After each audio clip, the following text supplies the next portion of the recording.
Oi, pessoal, tudo bem?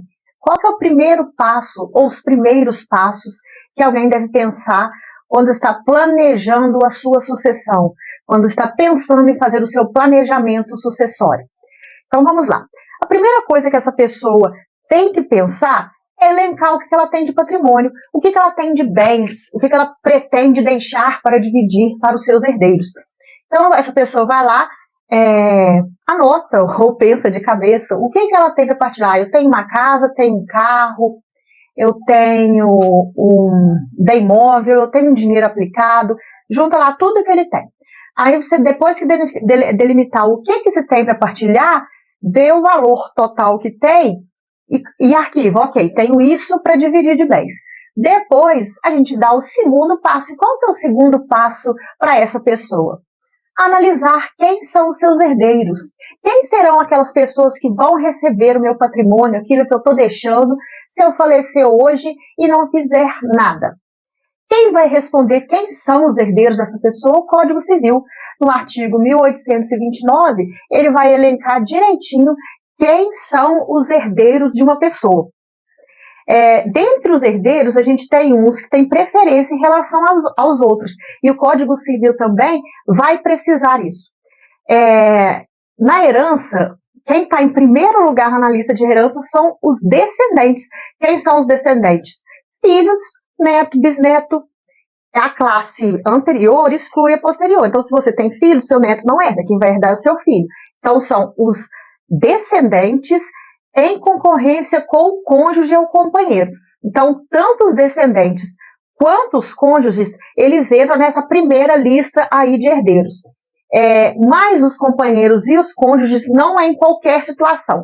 Vai depender de qual que é o regime do casamento e da espécie de bens que estão ficando de herança. Se são bens particulares, se são bens do casal, se há uma mescla. Então, depende de uma análise caso a caso para ver se o cônjuge entra nessa primeira lista, que são descendentes e cônjuges. Não havendo descendentes, a gente passa para a classe de baixo, que são os ascendentes. E quem são os ascendentes? Os ascendentes são os pais, pai e mãe. Não tendo pai e mãe, pode ser avô, avó, tá? Os ascendentes, eles sempre concorrem com o cônjuge ou companheiro. Então, mesmo não havendo descendentes, o cônjuge ou companheiro volta de novo aqui nessa segunda classe e vai dividir herança com os ascendentes, pai e mãe, tá?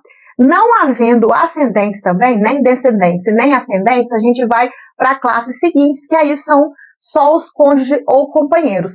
E toda vez que eu digo cônjuge, é cônjuge ou companheiro, porque eles são equiparados no direito sucessório, tudo bem? Então, na terceira linha, temos os cônjuges ou companheiros.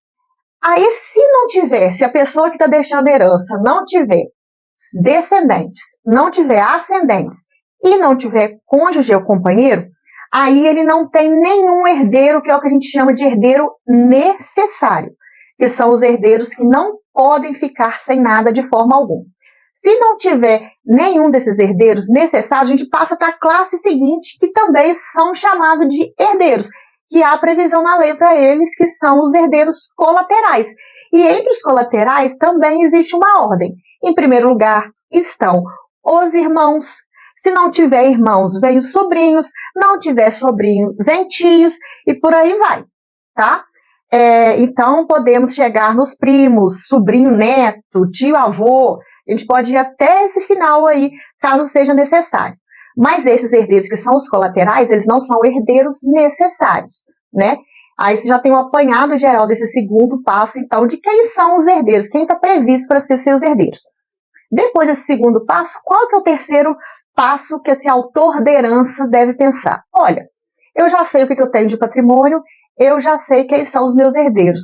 O terceiro passo é aquela pergunta: estou satisfeito com essa previsão legal? O que a lei diz? A lei diz que tais pessoas são os meus herdeiros e que eles vão receber assim, assim, assim. Eu estou satisfeito com isso? Se a resposta for estou satisfeito, é essas pessoas mesmo que eu quero que herde.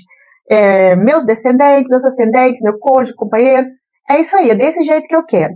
E a divisão, como ela é feita também lá na previsão legal, está de acordo? Se tiver de acordo, beleza. Mas existe também a possibilidade de, mesmo aí estando satisfeitos com os herdeiros, você achar interessante fazer uma divisão da sua forma, da sua maneira.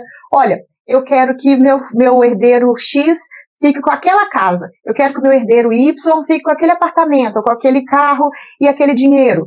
Se você quiser fazer uma divisão direta da forma como você considera adequada e equilibrada, você pode fazer isso no seu testamento. Você pode deixar um testamento antes, mesmo que no testamento você não mude os seus herdeiros, não altere quem são os seus herdeiros, você pode delimitar o que fica para cada um.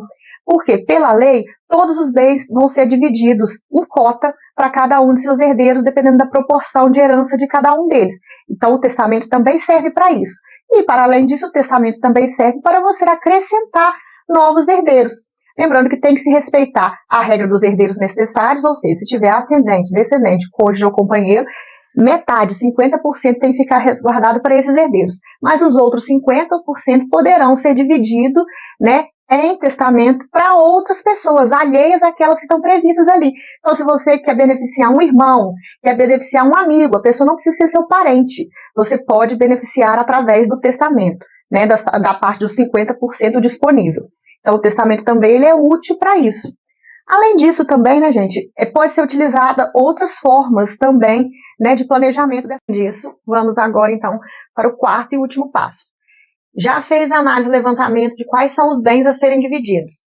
Já descobriu quais são os seus herdeiros.